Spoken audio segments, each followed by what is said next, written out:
Hello everyone, welcome to Indian AI. So if you're new to our channel, so you know that we are creating videos for students, professionals, businesses and so on. So this video is specifically for students who are in secondary or higher secondary classes, irrespective of different boards. We have actually merged everything and compressed everything in this particular playlist. If you are new to AI, is a foundational level, you should watch this playlist first. In this playlist, we are just going one by one. We are actually giving you a bit understanding about the theory of AI, like statistics, like the basics of AI, and some bit of hands-on we are going to do in today's class. If you're a professional, you can just follow this particular playlist also, because this is very important. Not just the generative AI, but before generative AI, how the machine learning and just basics about Python. If you want to understand about Python, this is a particular video for you. Without further ado, let's do a deep dive. So before I start, I must tell you that I have actually received some, good interest from the West Bengal government's schools today, and that's why I'm creating some bit of videos on the school syllabus. So this is the syllabus that is currently, here. I will put this on the description also. You can download. This is a good syllabus, quite a in depth you have covered. So some bit of computer fundamentals I'll not cover in this particular series, because it's mostly covered by the school itself. You can get the information from the schools. If you want to know about it, so you can just let us know. So this part, like an introduction to Python programming, you can check out these videos, like some theory were there. And this is a pretty much theory we have covered in this particular video, like, history of AI, how AI has been conceptualized. Then what are the different searching and sorting techniques, let's say breadth first search, depth first search, that way. And these are definitely we will cover in the upcoming classes. So our focus is basically introduction to Python programming. Everything under this we are going to cover in this class and the next class. So this is the I would say that first session of the introduction to Python programming. We would do a quick understanding or quick hands-on around Python. So you can see that the first point says about the installation. So I would request you, because many of you, I know that you do not have even laptop or PC's personal computer with you. You probably using your mobile or your tab given by your school. Basically, you can do is very simple, guys. I mean, you can just go here in the Google and you can write collab.google.com. I mean, the basic thing here is you need to have a Google account. That's it, guys. Google is giving you a browser based Jupyter notebook or a notebook where you can run and execute your Python code. Once this screen is opened, you can just click on this new notebook, and that's all, guys. I mean, you can go to this notebook and it is absolutely free. You can see that you can write code here. Let's say I'm writing in code pandas. So pandas is a package. I'm just doing a shortcut for it, like as PD. Wherever I would write PD, it will understand pandas. That way we usually write Python code. But just to give you a quick insight, so this is like, you can add code here and you can add text here. Let's say I'm adding text here. I'm just writing my name, Pradeep, and that's it. I'll get text. If I want to write something code, I can write, let's say, print, and then double quote, I can write my name, print Pradeep. That's it. And this is an execution button. You can press this and it will print for you. This is the quickest function. Let's say print something within this first bracket within this quote. That's it, guys. So here in this particular video series, we are going to do a quick bit of hands-on. So I will start from the beginning. So this part is like this Euclidean distance and this Pearson correlation. I will talk about some theory. Don't go at this Python program. Right now you can have a look later, or we will cover it in the upcoming classes, because these are some fallouts of the last class, which was the statistics class. So what is Euclidean distance? Euclidean distance is in a 2D space, two-dimensional space. How the two points, if you think about your mathematics, you know about that graph, right? You put a x and y for point A, and there is another x and y for point B. You draw a straight line. That's the distance, right? So that's how Euclidean distance is also measured in a plane. So concept about, let's say, someone like Ram is having Ram's age is something, let's say 25, his income is, let's say, 10,000. Someone else like Rajiv, his age is let's say 30 and his income is let's say 80,000. How similar are they? What is the, I mean, difference or what is the distance between them? You can find out using Euclidean distance. And this is a function, guys. I'm not going into details. You can do it later. No worries. I mean, this entire, this IPYNB file, we call it like the Python notebook file. I will share in the description. You can download and you can practice. Entire thing will be there. No worries. Then the second important point is Pearson correlation coefficient. It's very important, guys. What is Pearson correlation coefficient? It's like how linear two variables are related to each other. If it is a strong relation, then the slope will become like this. If this relation is, absolutely the opposite, it will be like this. Absolutely, like it will go down. That means minus, it will go down. So it's a minus slope. This is a positive slope, +1 direction. So it may be plus 0.99, 0.98, 0.85. So something like that. It is a positive correlation. Maybe how many hours you are studying, your exam score will always getting increased. This relationship is called positive relation. So that means if you are reading for 5 hours, if you are reading for 10 hours, your score will definitely increase, right? That is because it had a positive correlation. And how much the correlation coefficient is, you can do that exercise using this SciPy stats. Under that there is a package name called Pearson R. If you import that package, that's the first line is about from this particular library you are importing a package and you are just putting some value. Studied hours 5 values, exam scores 5 values.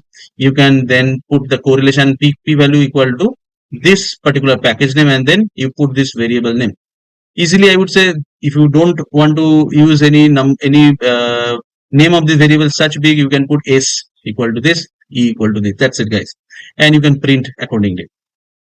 Pretty easy, guys. I mean, this is the way you can understand. So one thing is probably one task I would give you. If you want to do hands on, you can just, instead of these two values, you can put other values. Let's say how many hours you are exercising versus what is your weight.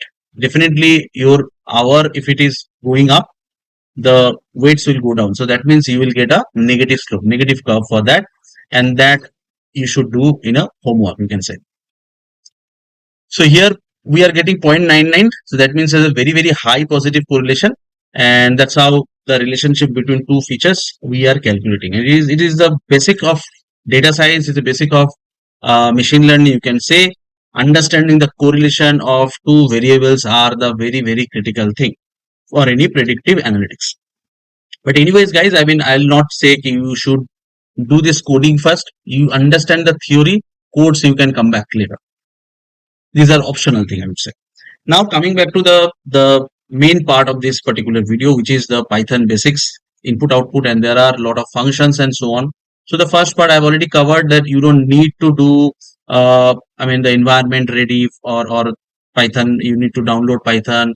Forget about it, because you can do it later. I will show you in a detailed video, probably in the next couple of videos I will do it. But the easiest way is you go to Google Colab and that's it, guys. I mean, everything is there. Google is giving you for free. Only thing is you need to have a Google account. So the first project we will do, the first bit of line of codes we will do is hello world. And this is like, as I said, like, the print, and then you write hello world. And then one way is to test your input output also as a input. So this is an input. You are just inputting your name. That means it's a character. Your name is a combination of text. That means a input variable is a character variable. But if it is an age, you need to have a different data type, which is int. If it is a decimal value, let's say 2.5, 5.9, those values you need to define with float. These are different small things in Python.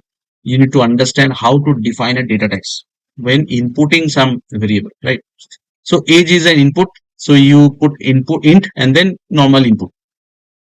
So what we are going to do, you can see here, let's say hello world. That's the first line I have printed. Then I'm just writing my name, which is Pradeep, and I'm putting an enter. It is asking my age. Let's say my age is 40. And yeah, so hello Pradeep, next year will be 41 years old. That means it's just putting a +1, doing a +1, and then it is just printing that message. Funny, guys, right? So it is the first line of code we have executed, and you should practice alongside me. I would say this is interesting. So the first module talks about the basic input output of Python. The second module is far more interesting. So I will not ask you to go to entire piece, but you can write or you can do that. Here I would tell you that what is the important thing is we are defining a calculator. Def is like we put def when we define a function. Here we are doing a calculator function. It can be any name. We can put a calc. That is the name of function. We can put. Let's say I just executed that. So now we are executing the function, only the function. We are not executing anything that. So let's say we now rename it. We put now we are just executing it. So let's say this function we are calling, and it function has these 5 steps written within this particular, this function you can see. Let's say I want to choose number 3, which is multiply. Then I'm giving my first number, which is 5, my second number, which is 2, and then it is the result is 10. Then again, it is asking for the next iteration. Why it is doing that? Because there is a while loop. It is important because we are understanding the control flow and the mathematical logic. Mathematical logic is 1, 2, 3, 4, 5. For 5, we are exiting the function. That means in the function, it will loop again and again. That we can define a function. Okay.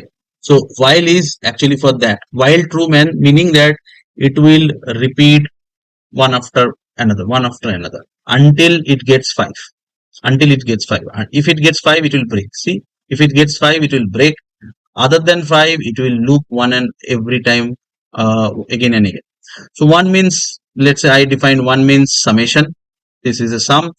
2 means you see that is a subtraction. 3 means we are doing a multiplication. 4 meaning we are doing a division. Now for 4 you can see that we are having an effect. Why? Because if we divide something by 0, that means we are getting a infinity, right? So that's an error, right? So we cannot derive that value. That's why we put a else condition and we are throwing an error over here. So it's a message showing that it is not going to be divisible by this 0. And eventually we are if anything other than 1 to 5, let's say we are putting 15, then it will put a error message, invalid input. That's it. Okay, let's try out one more time. What happened, guys? Let's try out, let's say calc. I am just trying out, let's say I put it 10. See, invalid input. 10 is no option, right? 1 to 5 is option. So I put 5. I'm going to exit. See, it is exited from this particular function. It is saying that exiting calculator, goodbye.